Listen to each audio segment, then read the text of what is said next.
তার বিরুদ্ধে একটি অপপ্রচার করা হয়েছে। এই অপপ্রচারের তীব্র নিন্দা এবং প্রতিবাদ জানাই।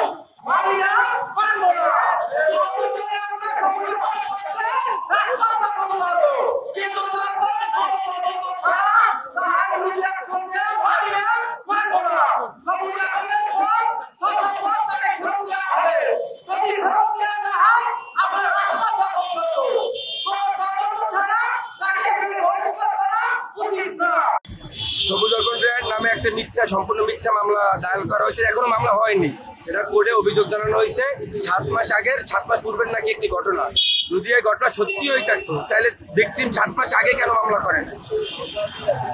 তার এই মামলার প্রেক্ষিতে কেন্দ্রীয় ছাত্রদল একটা তাকে সম্পূর্ণ একটি বহিষ্কার করছে। যে বহিষ্কারতে আমরা বরিশাল জেলা ছাত্র দলের বিভিন্ন কলেজ ইউনিট আছে, বিভিন্ন কলেজ ইউনিট উপজেলা ইউনিট থেকে আমরা নিজ উদ্যোগে আমরা আসছি তার এই যে বহিষ্কার আছে সেটা প্রত্যাহার করা হয় তার জন্য।